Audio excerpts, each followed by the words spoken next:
بسم الله الرحمن الرحيم وإذ قال لقمان لابنه وهو يعظه يا بني لا تشرك بالله إن الشرك لظلم عظيم سبحان ربك رب العزة عما يصفون وسلام على المرسلين والحمد لله رب العالمين سبحانك لا علم لنا إلا ما علمتنا إنك أنت العليم الحكيم رب اشرح لي صدري ويسر لي أمري واحلل عقدة من لساني يفقهوا قولي رب يسر ولا تعسر وتممه بالخير وبك نستعين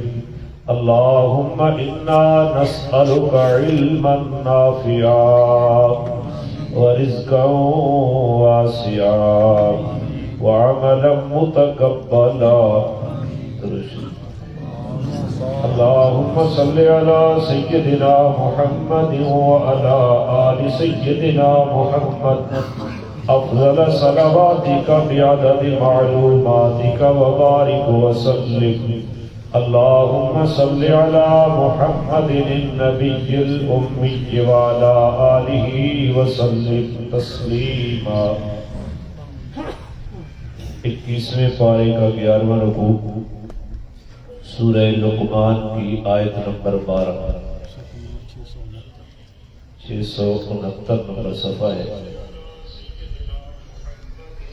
موبائل میں جن کے پاس یہ سہولت موجود ہے وہ ضرور کھولا کریں. کیا کہہ رہا ہوں؟ ضرور کھولا کریں. الفاظ کو دیکھ کر درس قرآن کی سمجھ بہت زیادہ آتی ہے. اور یقین جانو یہ جو ہماری رسمی تقریریں ہیں نا ان کا کوئی فائدہ نہیں. سریلی تقریریں، شعر و اشعار اور قافیہ الفاظ وہ صرف کانوں کی لذت ہے. بیٹھے ہی لذت آ رہی ہے مولوی سے واہ واہ واہ واہ واہ باہر کچھ بھی. یہ اللہ کی کتاب ہے، اس کے الفاظ کو دیکھ کر اس کو سمجھنے کی کوشش کرو. اور اللہ تعالیٰ کا یہ ضابطہ ہے کہ ایک استاد جب پڑھا رہا ہوتا ہے اگر اس کے شاگردوں کے اندر طلب ہوتی ہے تو اللہ استاد کے دل و دماغ کی کھڑکیاں کھول دیتا ہے. طلب نہیں ہوتی تو استاد بھی بولتا ہے. توجہ آپ موبائل والے کھول رہے ہیں.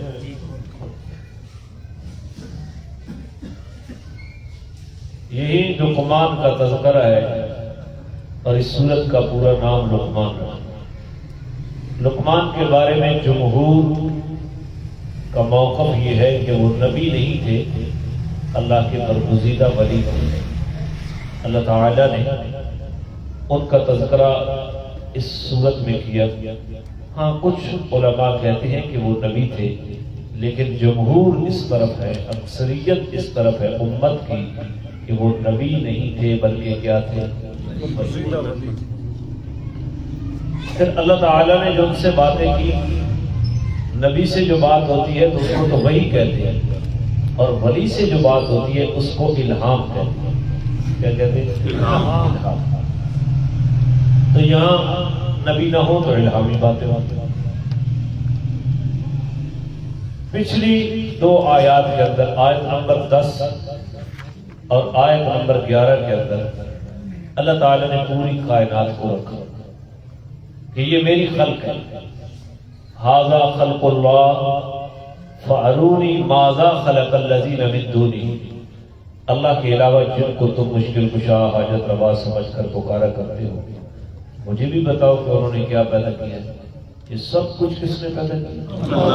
ذرا زور سے کس نے؟ جن کو تم پکارتے ہو انہوں نے کیا پیدا کیا؟ یہ عقلی دلیل تھی. آج نقلی دلیل دے رہے ہیں.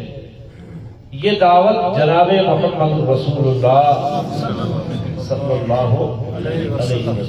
میلاد کا مقصد کیا ہے؟ حضور کیوں آئے؟ زمین بانٹنے کے لیے آئے تھے؟ یہ سمجھانے کے لیے آئے تھے. یہ ہے مقصد میلاد مصطفیٰ. اگر اس سے غرض ہی نہیں ہے، اس کے مطابق عقیدہ ہی نہیں ہے، تو لاکھ وہ خوشیاں مناتا رہے، کوئی فرق نہیں۔ یہ مقصد ہے جس کے لیے حضور کی بعثت ہوئی، حضور کا میلاد ہوا۔ تو حضور نے جب دعوت توحید دی تو سابقہ امتوں کی طرح قریش مکہ نے بھی کہا کہ یہ نئی بات ہے، یہ سب کچھ کرنے والا اللہ ہے اور یہ ہمارے معبود کچھ بھی نہیں کر سکتے۔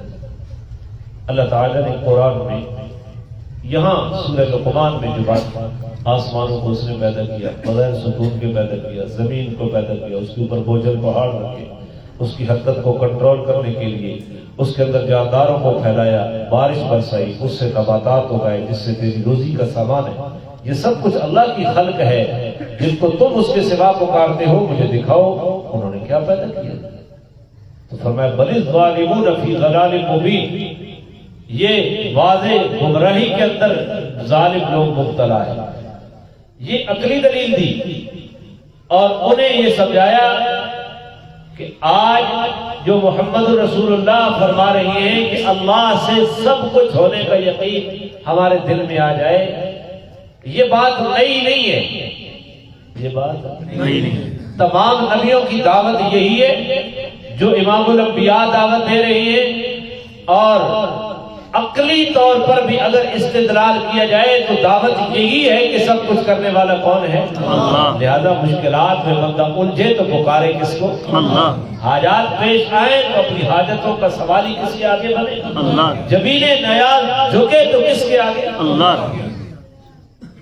تو قریش مکہ ان کے اندر حکیم لقمان کے بڑے تذکرے تھے کہ بہت دانا آدمی تھا، اور ان کی نصیحتیں اور ان کے اقوال قریش مکہ کے اشعار میں معروف تھے۔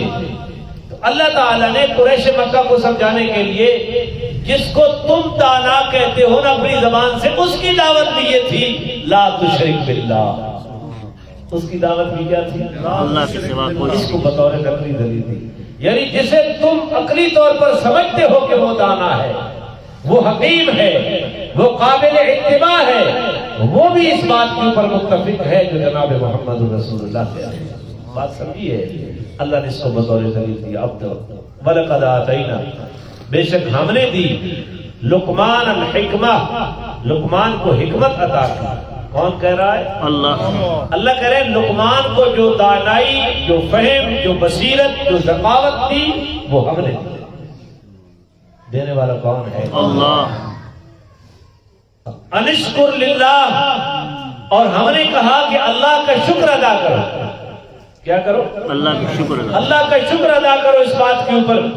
ہم نے جو ان کو دانائی عطا کی، اس کے اوپر کہا گیا کہ اس کے اوپر اللہ کا شکر ادا کرو۔ لَإِن شَكَرْتُمْ لَأَزِيدَنَّكُمْ، اگر تم شکر ادا کرو گے تو میں اور بڑھا کے دوں گا۔ میں بھئی آنکھیں کس نے دی؟ اللہ نے۔ تو اللہ کا شکر۔ فکر کے اندر بھی، قول کے اندر بھی، عمل کے اندر بھی فکر اور نظریہ یہ ہو کہ دینے والا کون ہے؟ اللہ، اور فکر اس طرف متوجہ ہو کہ یا اللہ تیرا احسان ہے، انسان کا عقیدہ اس طرف، اور زبان سے شکریہ کے کلمات آئیں، سبحان اللہ، الحمدللہ، اللہ اکبر، لا الہ الا اللہ، اور عمل اللہ کی اطاعت، عمل فکر بھی اللہ کی طرف، قول بھی اللہ کی طرف، عمل بھی اللہ کی طرف۔ انشکر للہ، ہم نے لقمان کو حکمت اور دانائی دی اور یہ کہا کہ اللہ کا شکر ادا کرو، اور پھر حکم دیا کہ اللہ کا شکر ادا کرو۔ اگلی بات بھی سمجھائی، وَمَن يَشْكُرْ، جو بندہ بھی شکریہ ادا کرتا ہے اللہ کا، وہ اللہ کے اوپر کوئی احسان نہیں کرتا، فَإِنَّمَا يَشْكُرُ لِنَفْسِهِ، وہ اپنی ذات کا شکریہ ادا کر رہا ہے، فائدہ اپنا کر رہا ہے، فائدہ اپنا کر رہا ہے۔ اس شکر کے بدولت جو نیکیاں ملے گی، جو نجات ملے گی، جو دیدار الہی ملے گا، جو جنت ملے گی، وہ شکر کی بدولت ملے گی۔ اللہ کے اوپر کوئی احسان نہیں، لہذا وہ شکر اس لیے نہیں کروا رہا کہ تم اس کی تعریف کرو تو اس کی شان بڑھ جائے گی، نہیں۔ ومن کفرا، جو اس کی ناشکری کرے، فإن اللہ غنی، وہ تو پھر بھی بے پرواہ ہے، حمید، وہ تو پھر بھی تعریفوں والا ہے، کوئی اس کی تعریف نہ کرے اس کی شان میں کمی نہیں آ سکتی، اور کوئی اس کی تعریفیں کرے تو اس کی شان بڑھ نہیں سکتی۔ جو کرتا ہے اپنا فائدہ کرتا ہے، جو ناشکری کرتا ہے وہ اپنا نقصان کرتا ہے۔ لہذا اپنا فائدہ اسی میں ہے کہ کیا کرے، شکر، اور جو بندہ شکر کرتا ہے اللہ اس کی نعمتوں کے اندر اضافے کرتے برکت دیتے ہیں۔ وَإِذْ قَالَ لُقْمَانُ لِابْنِهِ، اور اس وقت کو یاد کرو جب لقمان اپنے بیٹے کو کہہ رہا تھا، کس کو؟ وَهُوَ يَعِظُهُ، دراحالے کہ وہ اس کو نصیحت کر رہا تھا اپنے بیٹے کو۔ کیا نصیحت تھی؟ یا بنیّا، یہ تصغیر ہے، تصغیر، یا بنیّا، اے میرے پیارے بیٹے، یہ جو میں پنجابی کسیا نا میری پتری، یا بنیّا، اے میرے بیٹے، لا تشرک باللہ، کسی کے شریک نہ کرنا، اللہ کی ذات و صفات میں شریک نہ کرنا۔ سمجھ رہے ہو؟ جتے وڈی جاڑی ہوتی وڈی پڑی ہوئی تھی اسے کان رکھنا، لا تشرک باللہ، اللہ کی ذات و صفات میں شرک۔ اور اللہ نے لقمان کی اس بات کا تذکرہ کیا جو وہ اپنے بیٹے کو کہہ رہے ہیں، اور دنیا کا کوئی باپ اپنے بیٹے کے حق میں بدخواہ نہیں ہو سکتا۔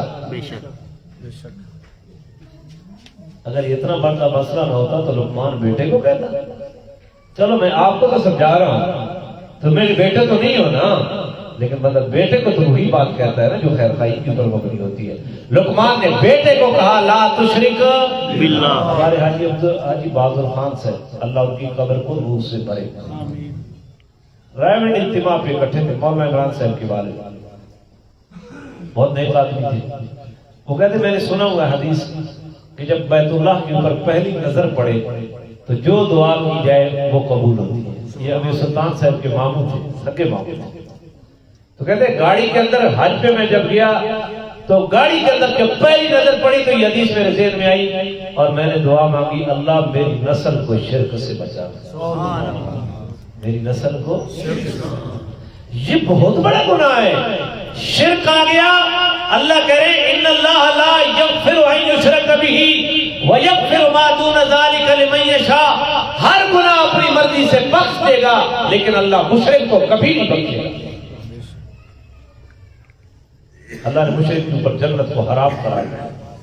بیٹا شرک نہ کرنا، ان الشرک لظلم عظیم، ان الشرک لظلم عظیم، بے شک شرک ظلم عظیم ہے، بہت بڑا ظلم ہے۔ ڈاکہ اتنا ظلم نہیں ہے جتنا شرک ظلم ہے، زنا اتنا ظلم نہیں ہے جتنا شرک ظلم ہے۔ سب سے بڑا ظلم کیا ہے؟ شرک۔ ظلم کیا ہے؟ کہ کسی اور کا حق کسی اور کو دے دینا، سجدہ اللہ کا حق ہے وہ کسی اور کو دے دینا، رکوع اللہ کا حق ہے وہ کسی اور کو دے دینا، منت اللہ کا حق ہے وہ کسی اور کو دے دینا، نیاز کسی اللہ کا حق ہے کسی اور کو دے دینا، قسم اللہ کا حق ہے کسی اور کے نام کی اٹھا لینا، یہ شرک ہے۔ تو وضع الشیء فی غیر محلہ، کسی چیز کو اس کے محل سے ہٹا کر کسی اور محل کے اندر رکھ دینا۔ یہ جو مائک ہے نا اس کا محل ہے منہ، یہاں ہوگا آواز پہنچے گی، اور اگر اس کو پاؤں کے آگے رکھ دو تو آواز آئے، تو یہ ظلم ہوگا نا، جس کے لیے بنا ہے اس جگہ سے اس کو ہٹا دیا گیا۔ ان الشرک لظلم عظیم، ان الشرک لظلم عظیم۔ یہ بیٹے کو نصیحت کر رہے ہیں کون؟ لقمان۔ بولے حضرت لقمان۔ آگے درمیان میں نصیحت کو روک کر اللہ تعالیٰ کچھ احکامات جاری کر رہے ہیں۔ اس کو اصطلاح میں کہتے ہیں ادخال الہی، ادخال الہی۔ ایک بندے کی بات چل رہی ہے، درمیان میں اللہ تعالیٰ نے اپنی طرف سے کچھ بات کر دی، یہ نقل تو حضرت منقول تو حضرت لقمان سے ہو رہی ہے نا بات، درمیان میں روک کر آگے بھی بات حضرت لقمان کی ہے، پیچھے بات بھی حضرت لقمان کی چل رہی ہے، درمیان میں دو آیتیں اللہ کی جانب سے آ گئی۔ اس کو کیا کہتے ہیں؟ ادخال الہی، اللہ نے داخل کی اپنی کلام، یا اس کو کہتے ہیں ہماری تفسیری ٹرم میں جملہ معترضہ، جملہ اصطلاحیں ہوتی ہیں نا، ٹرمیں ہوتی ہیں، تو یہ تفسیری ٹرم ہے جہاں حضرت لقمان کی نصیحت نہیں ہے، یہ دو آیتیں اللہ نے آگے ذکر کی۔ اس لقمان کس کو نصیحت کر رہے ہیں؟ اپنے بیٹے کو۔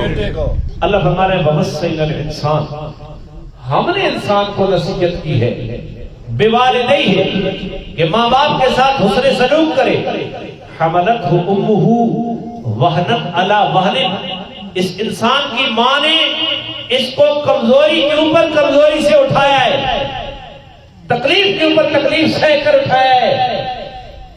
حمل چھوٹا تھا، بڑھتا گیا، تکلیف بھی بڑھتی گئی، وزن بھی بڑھتا گیا، 9 ماہ تک ماں نے پیٹ کے اندر رکھا، اس ماں کا حق زیادہ ہے۔ وَفِصَالُهُ فِي عَامَيْنِ، اور اس کے دودھ کو چھڑانا ہے 2 سالوں کے اندر، یعنی 2 سال تک ہم نے ماں کو کا دودھ پلا۔ اگر پہلے چھڑا دے ماں تو کوئی حق نہیں، لیکن زیادہ سے زیادہ مدت کتنی؟ 2۔ انشکر لی، انشکر، اور یہ کہا کہ میرا شکریہ ادا کرو۔ اللہ کیا فرما رہے ہیں؟ کہ تم میرا شکریہ ادا کرو۔ آگے ولی والدین، اور اپنے ماں باپ کا شکریہ ادا کرو۔ یہ کسی مولوی کی بات نہیں ہے، کسی موٹیویشنل اسپیکر کی بات نہیں ہے، اللہ کہہ رہے ہیں کہ میرا بھی شکریہ ادا کرو اور اپنے ماں باپ۔ حقیقی منعم اللہ ہے، اور تیرا ظاہری اور مجازی دنیا میں آنے کا سبب کون ہے؟ ماں باپ۔ ماں نے کمزوریوں کے اوپر تجھے پیٹ میں اٹھایا، کتنی مشکلات، پھر 2 سال تک دودھ پلایا، سخت سردی کی رات ہے، تو بستر کے اوپر پیشاب کر دے رہا، ماں کروٹیں بدلتی رہتی لیکن تیرے دکھ سکھ کا خیال رکھتی، تیرے کپڑے تبدیل کرتی، تو پھر پیشاب 2 سال تک تو نے کیا کیا، اور جب ماں باپ کو تیرا آسرا بنا تو نے انہیں دھکے دینے شروع کر دیے۔ تو ماں باپ کے بارے میں اللہ کہہ رہی ہے کہ ان کے ساتھ حسن سلوک کرنا، میرا بھی شکریہ ادا کرو، ماں باپ کا شکریہ بھی ادا کرو۔ الیہ المصیر، مانا پڑھو، میری طرف لوٹ کر آنا ہے۔ الیہ، آپ اللہ پہ سنائے، ماں سنا، میری ہی طرف لوٹ کر آنا ہے۔ ہاں، ماں باپ کے ساتھ حسن سلوک کرو، نہیں کرو تو آنا میرے پاس ہے۔ کس انداز میں اللہ سمجھا رہے ہیں؟ میرے پاس آ رہے ہیں۔ لیکن اگلی بات، من جاہداک، اللہ کہہ رہے میں نے کہا ہے ماں باپ کے ساتھ حسن سلوک کرو، اگر وہ زور لگائیں تیری طرف الا ان تشرک بی، کہ تو میری ذات و صفات میں کسی کو شریک کرے، ماں باپ جن کے بارے میں نے حکم دیا ہے کہ ان کی اطاعت کرنی ہے، لا تقل لهما اف ولا تنهرهما وقل لهما قولا کریما، جن کے بارے میں نے کہا تھا ان کو اف بھی نہیں کہنی، ان کے ساتھ عزت والی بات کرنی ہے۔ اگر وہ میری ذات و صفات کے بارے میں شرک کی دعوت دیں، ما لیس لک بہ علم، جس شرک کی تیرے پاس کوئی دلیل نہیں ہے، فلا تطعهما، تو یہاں ماں باپ کی نہیں ماننی۔ سمجھیے بات، یہاں ماں باپ کی نہیں ماننی۔ دین کے بارے میں نظریاتی دعوت، وہاں ماں باپ کی نہیں ماننی، وہاں کس کی ماننی؟ اللہ کی۔ وصاحبہما فی الدنیا معروفا، اگر وہ کافر ہیں، مشرک ہیں، لیکن دنیا کے اندر ان کے ساتھ پھر بھی حسن سلوک کرنا ہے، دنیا کے اندر پھر بھی ان کے ساتھ کیا کرنا ہے؟ ان کو جسمانی کافر ہیں، ماں باپ ہیں، ان کی شرک والی بات نہیں ماننی، دین سے بہرا روی والی بات نہیں ماننی، پیغمبر کی مخالفت والی بات نہیں ماننی، لیکن اس کے باوجود اگر ان کو جسمانی خدمت کی ضرورت ہے تو ان کی خدمت کرنی ہے دنیا کے، ان کو مال کی ضرورت ہے ان کو مال دینا ہے، ان کی جس قسم کی خدمت کی ضرورت ہے خدمت پھر بھی کرنی ہے، لیکن شرک والی بات نہیں ماننی۔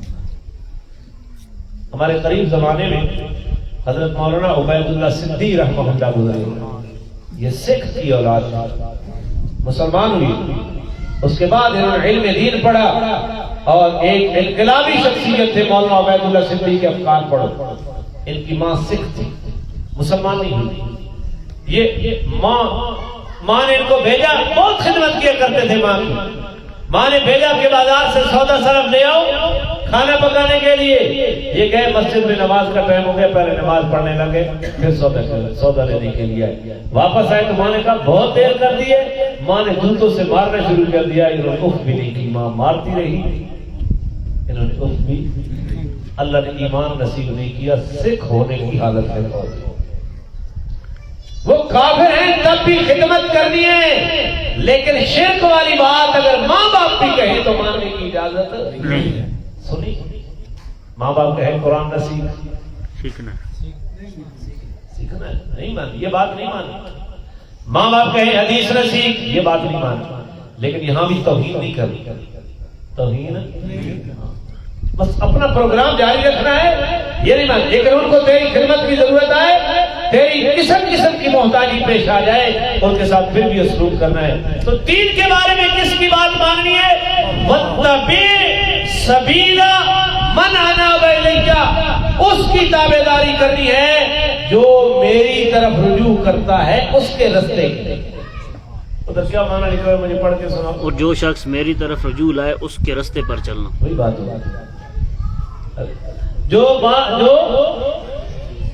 جو میرے ساتھ لو لگایا ہوا ہے، دین میں بات اس کی مانی، دین میں بات اس کی مان نہیں سمجھے بدل، یہ میں سمجھا نہیں سکا۔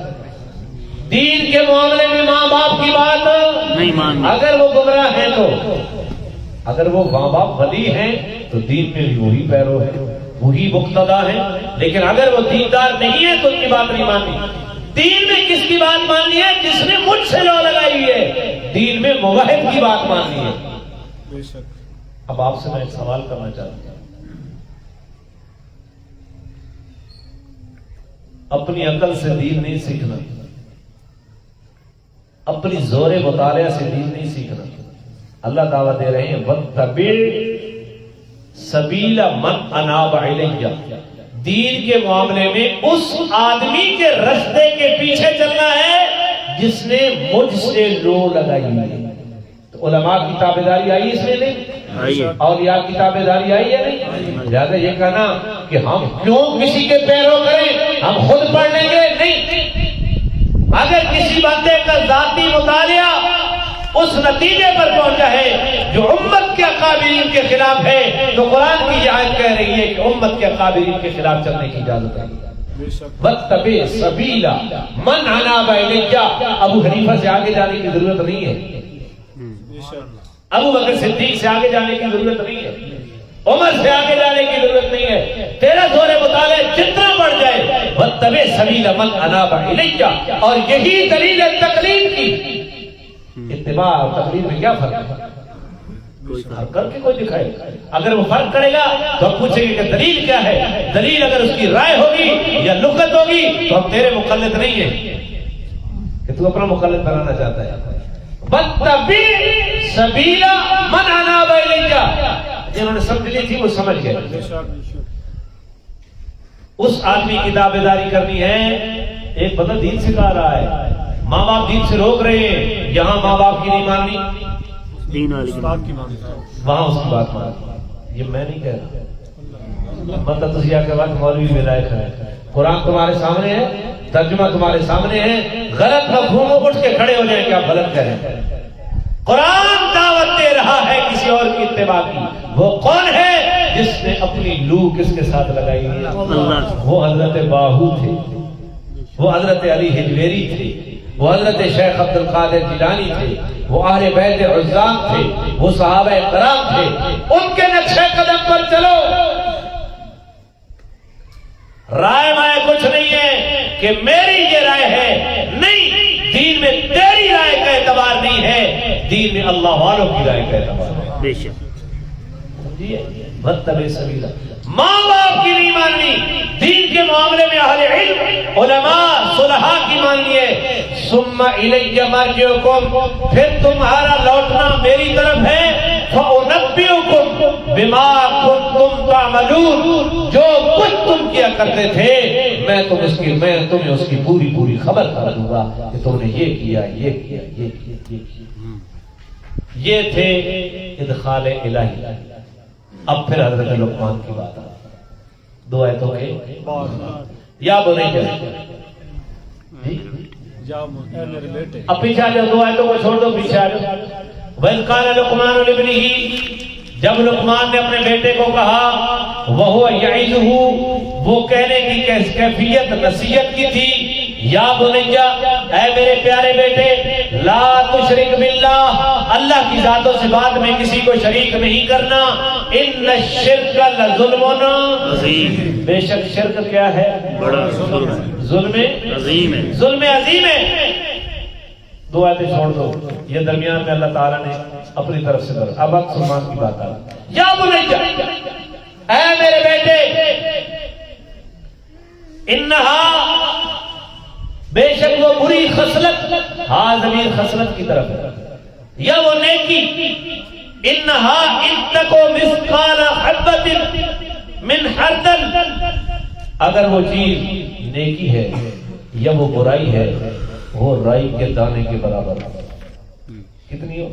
رائی کے دانے میں. سنو سنو، کتنی ہو؟ رائی کے دانے کے برابر. اخفاء، مخفی رہنے کے 4 سبب ہیں. ایک سبب ہے صغر جثہ، جثے میں چھوٹا ہونا، رائی کے دانے سے چھوٹی چیز کوئی نہیں. اور دوسری چیز ہے شدت حجاب، سخت پردہ. اور تیسری چیز ہے بعد مکان، کہ مکان بہت، جگہ بہت دور ہے. اور تیسری چیز ہے شدت ظلمت، ظلمت شدیدہ، سخت اندھیرا ہے. یہ 4 چیزیں اخفاء کا سبب ہے، مخفی ہونے کا سبب ہے. حضرت لقمان اپنے بیٹے کی تربیت کر رہے ہیں، اور ہمیں دعوت مل رہی ہے کہ ہم بھی اپنی اولاد کی دین کی فکر کریں، اپنے اولاد کی دین کی فکر کو مثقال حبۃ من خردل، اگر وہ رائی کے دانے کے برابر ہو، یعنی اس کا جسم کتنا ہو؟ رائی کے دانے کے برابر، وہ نیکی چھوٹی سے چھوٹی ہو یا برائی ہو، نیکی ہو یا برائی ہو، وہ رائی کے دانے کے برابر ہو. یہ صغر جثہ ہے. دوسری چیز فتکن فی صخرہ، اور وہ پتھر کی چٹان کے اندر ہو. ہے رائی کا دانا اور ہے کہاں؟ پتھر کے اندر، جس کی نہ کھڑکی ہے نہ کوئی دروازہ ہے. یہ ہے شدت حجاب. یہ اتنا سخت پردہ ہے کہ پتھر کے اندر ہے رائی کے دانا. او فی السماوات، یا وہ رائی کے دانے کے برابر نیکی یا برائی اتنی دور ہے کہ آسمانوں میں، آسمان سے زیادہ کوئی دوری تو نہیں ہے، او پڑی ہے آسمان میں، اور ظلمت شدیدہ میں، او فی الارض، زمین تہ ہو، زمین کی تہوں کے نیچے وہ پڑی ہوگی. بیٹا یاد رکھنا، یأت بہ اللہ، قیامت کے دن اللہ اس کو لے کر آئے گا. یہ قیامت کی دلیل ہے. میرا بیٹا اتنی برائی کر یا اتنی نیکی کر، ایک یہ چیز ہے کہ وہ ہے معمولی، دوسری یہ چیز ہے کہ وہ پتھر کی چٹان کے اندر ہو جو عام نظر سے نظر نہیں آتی، اور اتنی دور ہو کہ آسمانوں میں پڑی ہو، اور اتنی تہوں کے اندر ہو کہ زمین کی تہ کے نیچے ہو. اللہ قیامت کے دن اس کو لے کر آئے گا. میرا بیٹا اللہ سے بچ نہیں سکتا، اللہ سے بچ نہیں سکتا. اور یہ وہ عقیدہ ہے خدا کی قسم جو انسان کو گناہوں سے بچاتا ہے. یہ عقیدہ پختہ ہو کہ ہر عمل کو اللہ دیکھ رہا ہے، چاہے جتنے پردوں کے اندر ہو. اول تو بندہ گناہ نہیں کر سکتا، اگر بتقاضۂ بشریت گناہ ہو جائے تو بندہ فوراً کیا کر لیتا ہے؟ توبہ کر لے. کتنی نصیحت کی جاتے ہیں. ان اللہ لطیف خبیر، میرا بیٹا بے شک اللہ جو ہے وہ باریک بین بھی ہے اور خبر رکھنے والا ہے، سب کچھ جانتا ہے. یہ عقیدے کی اصلاح کی، عقیدہ آخرت بھی ذکر کیا اور عقیدہ توحید کو بھی ذکر کیا. اب اعمال کی تصحیح عقائد کے بعد اعمال کی طرف متوجہ ہو رہے ہیں. یا بنیا، اے میرے بیٹے، اقم الصلاۃ، نماز کی پابندی کرنا، جی نماز قائم کرنا. یہ آخر شاہ الشاہ کوئی پڑھی؟ بھائی شاہ الشاہ مجذوب تھا. مجذوب کی تعریف کی ہوتی ہے کہ اس کے عقل کے اندر اتنی صلاحیت نہیں ہوتی کہ وہ شرعی احکامات کا مکلف بن سکے، اس لیے اس کے اوپر نماز نہیں ہے. تم بھی مجذوب ہو؟ نہیں. تو کوئی آدھا نماز دیا کدھا پاؤں گا اسی بولیے تو تکلیف تھی نہیں، ہم نہیں بولیں گے تو کون بولے گا؟ تکلیف ہوتی ہے تو 1000 مرتبہ ہوتی ہے، یا نمازیں شروع کر دو یا یہ تکلیف ہوتی ہے۔ یا بولے جا کے بھی صلاۃ، اے میرے بیٹے نماز پڑھتا رہے۔ کون کون اپنے بیٹے کو یہ نصیحت کرتا رہتا ہے؟ یہ فرض ہے۔ یا بولے جا کے بھی صلاۃ، میرے بیٹے نماز پڑھتے رہو، صرف نماز نہیں، وَأْمُرْ بِالْمَعْرُوفِ، اچھے کاموں کی ترغیب دے، سمجھ ہے؟ وَأْمُرْ بِالْمَعْرُوفِ، نیکی کا حکم کرتا ہے، نیکی کا حکم کرتا ہے۔ اپنی نماز نہیں، لوگوں بھی نمازی بنا۔ آپ فقط جھوٹ نہ چھوڑ، لوگوں کو بھی جھوٹ چھڑانے کا ذریعہ بنا۔ آپ صرف زکات نہ دے، لوگوں کو بھی زکات کی ادائیگی کا کیا کر پابند بنا۔ خود نیکی کرتا ہے تو میرا بیٹا لوگوں کو بھی نیکی کا حکم، نیکی کی دعوت دے۔ وَنْهَا عَنِ الْمُنْكَرِ، اور میرے بیٹے برائیوں سے منع کر، برائیوں سے منع کر، ساڑھے پہ ہو کے آخر اپنی نہ بیڑ لیاں، کہ دنیا نہ چھیڑ، دوسروں کو نہ چھیڑ۔ تو بھائی اپنی فکر کا تن دنیا نہ کری تکلیف ہے، تن گھر گھر مخالفت ڈالنے کی کیا ضرورت ہے؟ وَنْهَا عَنِ الْمُنْكَرِ، جو منکر نماز ہے اس کے خلاف جہاد کا اعلان کرنا ہے۔ یہ وَنْهَا عَنِ الْمُنْكَرِ ہے یا نہیں؟ جو ابو بکر کو کافر کہے وَنْهَا عَنِ الْمُنْكَرِ نہیں ہے کہ ابو بکر مسلمان ہے، تو ابو بکر کو کافر کہہ کر خود کافر ہو گیا۔ دشمنی بنتی ہے، لاکھ مرتبہ بنے، موت ایک دن آنی ہے، بار بار نہیں آنی، وقت میں آنی ہے، وقت سے پہلے نہیں آنی۔ سمجھیے بات، بیٹا خود بھی نماز پڑھ، لوگوں کو بھی نیکی کے کاموں کا حکم کر، لوگوں کو بھی برائی سے منع کر۔ اور جب بندہ نیکی کا حکم کرتا ہے نا اور برائیوں سے منع کرتا ہے تو آپ سمجھے نہیں ہے جاننے پہ جی، اب کچھ ہوا مجھے ہوگا، پہلے مجھے پھر بات بتاؤ نا جدلے روئے ہوتا ہے۔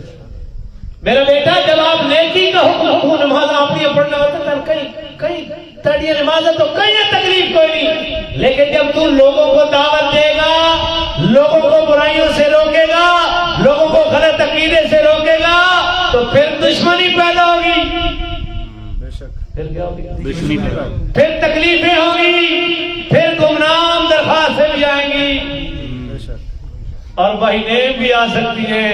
لقمان کہہ رہا ہے میرا بیٹا اس وقت کیا کرنا ہے؟ وَاصْبِرْ صبر کر، عَلَىٰ مَا أَصَابَكَ، جو تکلیف اللہ کے رستے میں تجھے پہنچے تو پھر صبر کرنا ہے، جھٹکا اور بہ نہیں لگنا۔ صبر کا معنی ہے استقامت۔ کیا معنی ہے؟ استقامت، صبر کرنا ہے، ڈٹ کے کھڑے ہونا ہے اپنے موقف کے اوپر۔ ان ذالک من عزم الامور، یہ صبر کرنا ہمت والے کاموں میں سے، صبر کرنا ہمت والے کام، آنکھ بھی چھوڑا خبر جو سادت ہے، مطلب نہیں ہے، مطلب وہ ہی ہے جڑا تو سمجھا۔ ان ذالک من عزم الامور، یہ ہے کردار، اپنے بیٹے کا کردار بنا رہے ہیں، نیکی کا حکم کرو، برائی سے منع کرو، اور اس کے رستہ جو ہے نیکی کا حکم کرنا، یہ فضائل ہے، اور وَنْهَا عَنِ الْمُنْكَرِ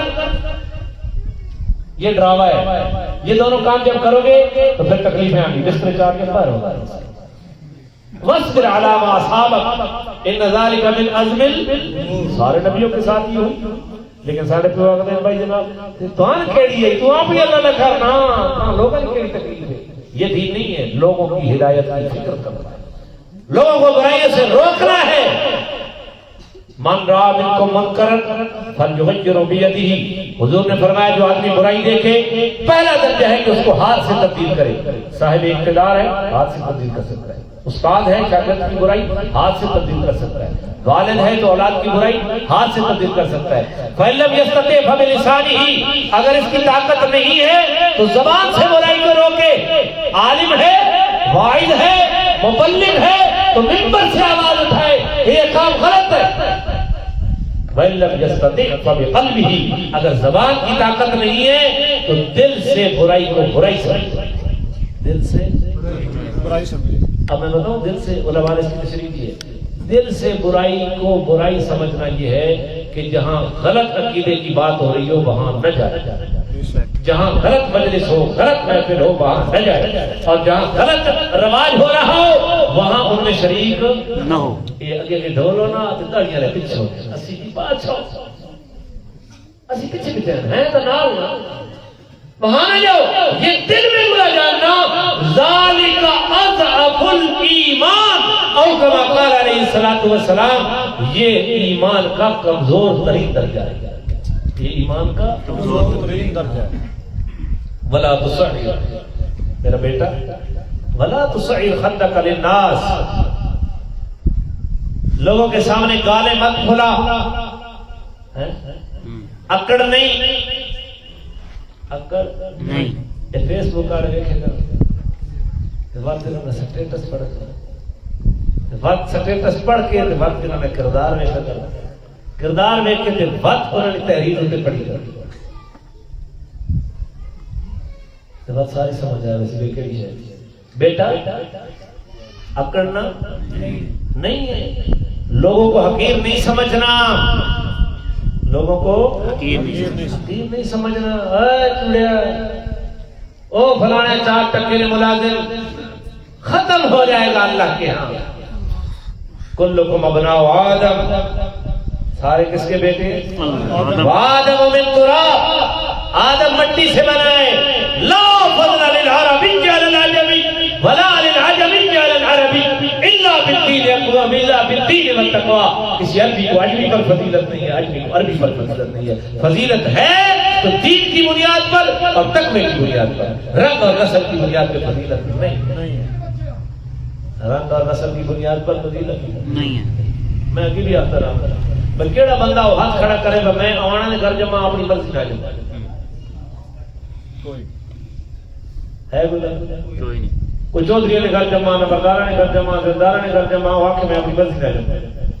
بھائی پھر تو یہ تو مقام شکر ہے کہ اللہ نے تجھے کسی عزت دنیا میں عزت دار گھرانے میں پیدا کر دیا. یہ مقام شکر ہے، مقام فخر نہیں ہے. فخر عقلاً بھی جائز نہیں ہے، نقلاً بھی جائز نہیں ہے. اور اگر عقلاً جائز ہوتا تو کم از کم وہاں ہوتا جہاں بندے کا اختیار ہے. جہاں اس کی پیدائش کا اختیار ہی نہیں تھا وہاں فخر کرنا اس سے بڑی حماقت کیا ہے. اور اللہ تجھے ذلیل کر دے، اللہ کسی اور قوم کو عزت دے دے، وہ قادر ہے. مت میرا بیٹا عقل کی بات کرنا لوگوں کے لیے.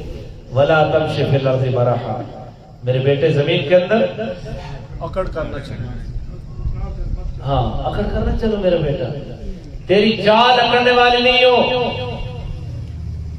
ایسے کپڑے پہنے لوگ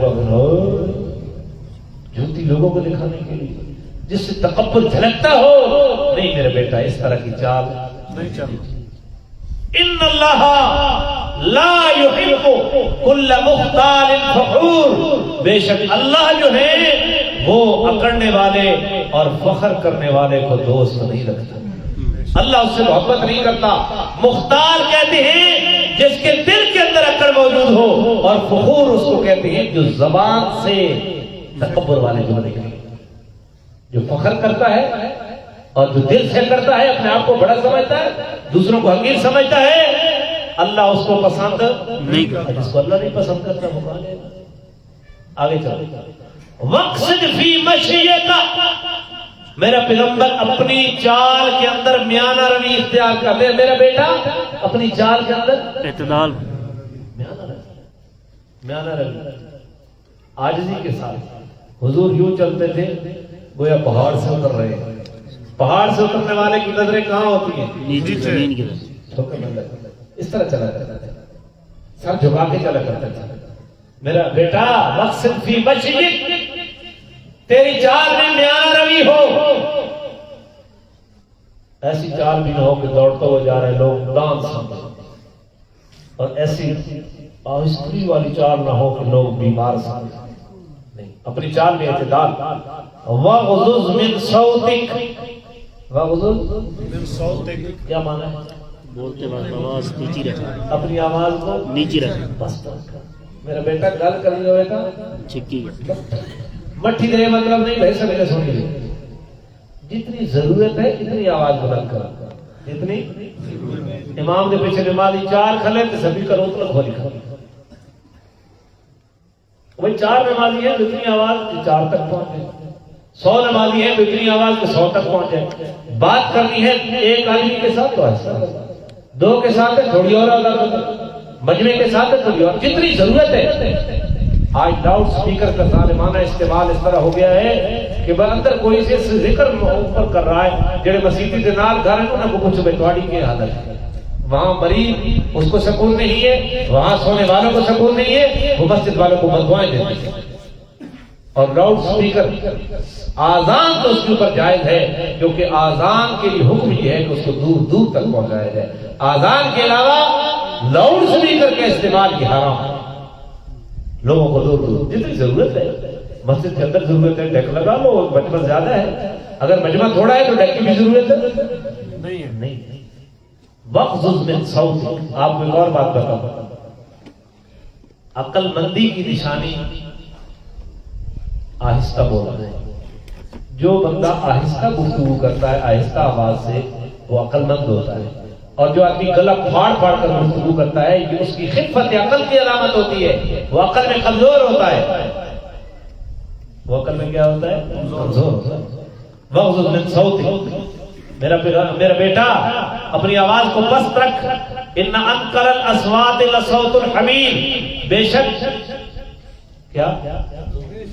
بے شک اونچی آواز گدھوں، آواز پڑھو بے شک، کوئی ایک پڑھو یار، میں ایک اور چیز ڈھونڈنے والوں کو وقت ابھی پڑا ہے تو میں تمہیں اور باتیں سنا دیتا ہوں، کیونکہ اونچی آواز گدھوں کی یار کچھ شک نہیں کہ سب آوازوں سے بری آواز گدھوں کی ہے، تم اپنے آپ کو سنا کیونکہ اونچی آواز گدھوں کی یار کچھ شک نہیں کہ سب آوازوں سے بری آواز گدھوں کی۔ ان انکر الاصوات، اونچی آواز بے شک بری آواز کس کی ہے؟ گدھوں کی۔ لصوت الحمیر، گدھا اونچا بولنا ہے، انسان کو کہا گیا ضرورت سے زائد اونچا نہیں بول نہ بولو۔ اللہ تعالی ہمیں اس چیز کو سمجھنے کی توفیق عطا فرمائے، آمین تو کہتے ہیں یار۔ میں کچھ نصیحتیں پڑھ کے پھر آپ کو دوبارہ جو ہے یہ ناظریں پڑھاتا ہوں، یہ پتہ نہیں کہاں گیا میرے پاس، حضرت نے جہاں نصیحتیں لکھی ہیں جو حدیث میں آتی ہیں اور مختلف علماء نے ان کو نقل کیا، حضرت لقمان نے جو اپنے بیٹے کو اور نصیحتیں کی، یہ تو قرآن میں آ گئی، وہ حدیث میں آتی ہے۔ سب سے اونچی آواز کس کی ہوتی ہے؟ گدھے کی۔ کس کی؟ گدھے۔ اور گدھا جب آواز لگائے تو کیا پڑھنا چاہیے؟ اعوذ باللہ من الشیطان الرجیم۔ اس وقت اس کو شیطان نظر آتا ہے، اس لیے اعوذ باللہ پڑھنا چاہیے۔ اور مرغ آواز لگائے بانگ دے ہوئے تب پھر کیا پڑھنا چاہیے؟ اللہم انی اسألک من فضلک۔ یہ کتنے سے؟ حسن حسین اس نے سین کا اندر سین رائمنڈ والوں ہاں ایسا تو سبھی بن جو آنا تو ہم بھی پتہ لگ گئے کہ مسجد میں جانا ہے تو کیا پڑھنا ہے، باہر نکلنا ہے تو کیا پڑھنا ہے، شادی کرنی ہے تو کیا پڑھنا ہے، بیوی کے ساتھ وظیفہ زوجیت کرنا ہے تو پھر کیا پڑھنا ہے، بازار میں جانا ہے تو کیا پڑھنا ہے، بازار سے نکلنا ہے تو کیا پڑھنا ہے۔ یہ اس کی فیکٹری رائمنڈ ہے۔ یہاں یہ عقیدے کی محنت ہے، یہ کافی نہیں ہے۔ آپ نماز کے ساتھ وقت لگائیں، انشاءاللہ وہ تزکیہ نفوس کی محنت ہو رہی ہے۔ تو گدھے کی آواز، اونچی آواز کوشش کریں گے نا آئندہ اونچی آواز سے نہیں بولیں گے، لیکن اتنی مٹھی نہ ہوئے بس ہمیں سمجھ بھی نہ آئے، یہ بھی خدمت عقل کی علامت ہے۔ یہ کچھ اللہ خطیب شربینی کے حوالے سے معارف القرآن مولانا قاندھروی نے نصیحت کی، بیٹا اللہ کے تقوی کو اپنی تجارت بنا، بغیر سرمایہ مال کے تجھ کو نفع حاصل ہوگا۔ بیٹا اللہ کے تقوی کو اپنی تجارت بنا۔ بیٹا جنازوں پر حاضر ہوا کر، شادیوں کی محفل میں مت جایا کر، کیونکہ جنازے تجھ کو آخرت کی یاد دلاتے ہیں، شادی کی محفل تجھ کو دنیا یاد دلائیں گی، اور دنیا ایسی ہی ہوتی ہے۔ بیٹا پیٹ بھر کر نہ کھانا، کتے کے سامنے ڈال دینا زیادہ کھانے سے بہتر ہے۔ پیٹ بھر کر نہ کھانا، خیال کیا۔ بیٹا مرغوں کو دیکھ کہ صبح کو اٹھ کر آذان دیتا ہے اور تو بستر پر سویا ہوا ہوتا ہے، لہذا مرغ سے زیادہ عاجز نہ بن۔ بیٹا توبہ میں تاخیر نہ کر، کیونکہ موت اچانک آتی ہے، خبر کر کے نہیں آتی۔ اچانک بیٹا تم مرد جاہل سے، جاہل آدمی سے دوستی کرنے کی طرف راغب نہ ہو کہ دیکھنے والا بھی یہ سمجھے کہ تو بھی اس کے عمل اور طریقے سے راضی ہے اور تیری وجہ سے لوگ دھوکے میں پڑ جائیں۔ جاہل کو اپنا دوست نہ بنا۔ بیٹا اللہ سے ڈرتا رہے اور اس کے تقوی کو لازمی پکڑ۔ بیٹا خاموشی کو لازم پکڑ، خاموشی پر کبھی تجھ کو ندامت نہیں ہوگی، کیونکہ اگر تیرا کلام چاندی کا ہے، تیرا بولنا چاندی ہے، تو تیری خاموشی خالص سونا ہے۔ بیٹا شر سے علیحدہ اور دور رہے، ایک شر دوسرے شر کا خلیفہ ہوتا ہے، ایک شر آتا ہے تو دوسرا خود بخود آ جاتا ہے۔ بیٹا شدت غضب سے پرہیز کر، شدت غضب دل کو خراب کر دیتا ہے اور شدت غضب سے حکیم کے دل کا نور مٹ جاتا ہے۔ بیٹا علماء کی مجلس کو لازم پکڑ، حکماء کا کلام سنا کر، کیونکہ اللہ نور حکمت سے مردہ دلوں کو زندہ کر دیتا ہے، جیسے کہ مردہ زمین کو بارش سے زندہ کرتا ہے، اور جو جھوٹ بولتا ہے اس کے چہرے کی رونق جاتی رہتی ہے۔ بد اخلاق آدمی کو غم بہت لاحق ہو جاتا ہے۔ پہاڑ سے پتھر لانا آسان ہے، نادان اور بے عقل کو سمجھانا مشکل ہے۔ بیٹا کسی نادان اور بے عقل کو ایلچی بنا کر نہ بھیج، اگر تجھے کوئی دانا میسر نہ ہو تو خود چلا جائے۔ کہیں بے وقوف حسنی نمائی کے نہ دیتا، وہ رڑا ریٹ کھا رہا تھا۔ بیٹا کسی باندی سے نکاح نہ کرنا، اپنی اولاد کو ہمیشہ کی غلامی کے غم میں ڈال دو۔ بیٹا وہ مجلس اختیار کر جس میں اللہ کا ذکر ہوتا ہے، کیونکہ ان پر جو اللہ کی رحمت آئے گی اس میں تجھے بھی حصہ ملے گا۔ اس مجلس میں نہ بیٹھ جہاں اللہ کا ذکر نہ ہو، کیونکہ ان پر کوئی غضب الہی آیا تو تو بھی ان کے ساتھ، جیسے تاش ہو کھیلنے پہنا تو بیٹھا، کچھ سے عذاب آیا تو بھی نال لگا دے۔ اہل علم اور اہل فہم سے مشورہ کیا کر۔ کن سے؟ اہل علم اور اہل فہم سے۔ 17 نصیحت 18ویں۔ بیٹا دنیا بحر عمیق ہے، ایک بڑا گہرا دریا ہے جس میں بہت سے لوگ غرق ہو گئے، بس اگر تو نجات چاہتا ہے تو اللہ کے تقوی کو اپنی کشتی بنا اور اس کو ایمان کے سامان سے بھر اور اللہ پر توکل اس کا لنگر بنا، امید ہے تو ڈوبنے سے بچ جائے گا۔ بیٹا میں نے بڑے بڑے پتھر اور بڑے بڑے لوہے اٹھائے ہیں، مگر برے پڑوسی سے زیادہ کسی کو بوجھل نہیں پائے۔ اللہ پڑوس جنت دے گا۔ بیٹا میں نے بڑی بڑی تلخیاں، میں 2 منٹ موبائل بند کر دو۔ بیٹا بڑی بڑی تلخیاں چکھی، مگر فقیری اور محتاجی سے بڑھ کر کوئی تلخ چیز نہیں ہے۔ حدیث میں آتا ہے قواد الفقر وان یکون کفرا، یہ جو فقیری ہے قریب ہے کہ کفر میں مبتلا کر دے۔ بیٹا علم اور حکمت نے فقراء اور مساکین کو ملوک اور سلاطین کی جگہ پر بیٹھا دیا۔ فقیر ہے لیکن علم ہے، دانا ہے، وہ بادشاہ ہے۔ وہ کیا ہے؟ بادشاہ ہے۔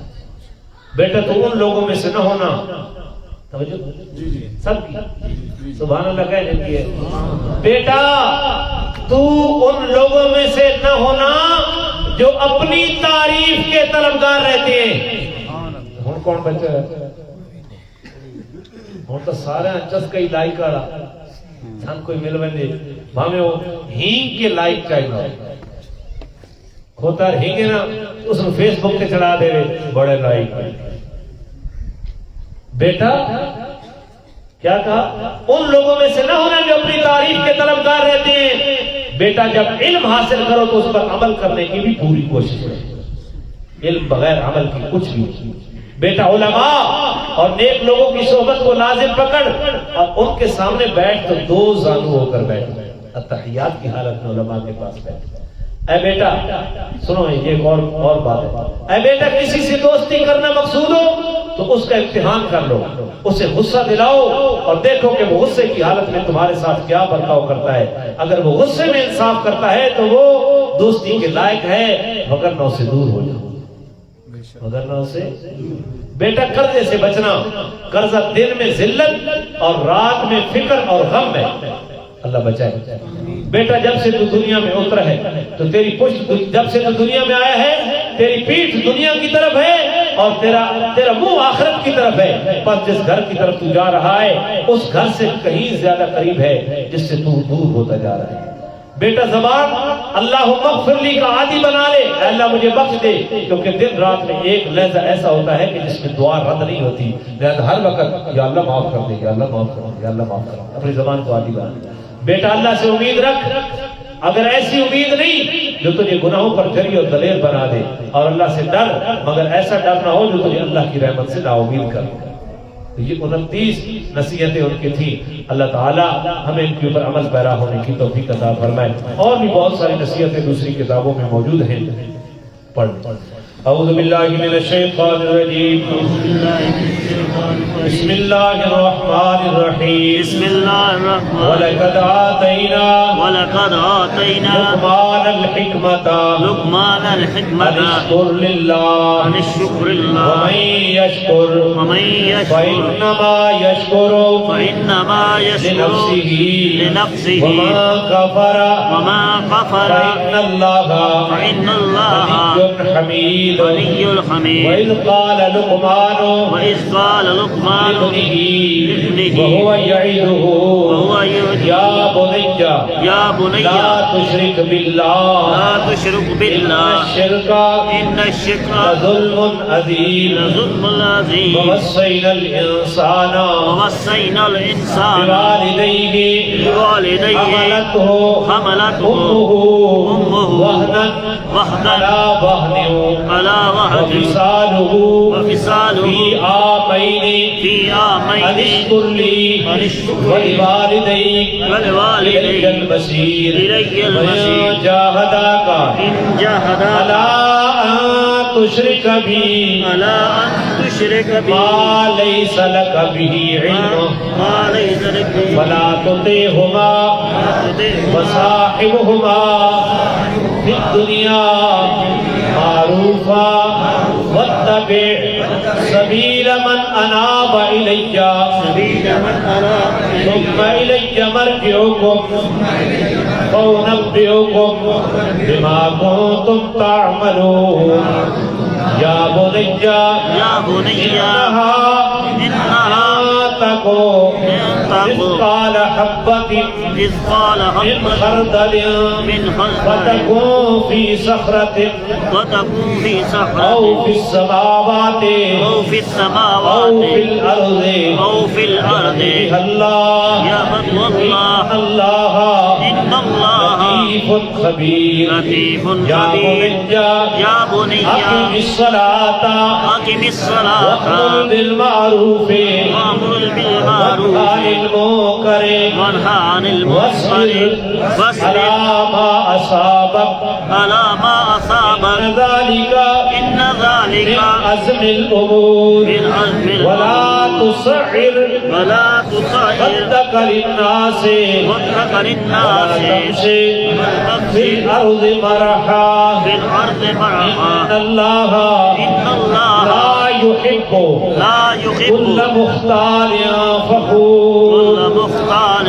واقصد في مشيك واغضض من صوتك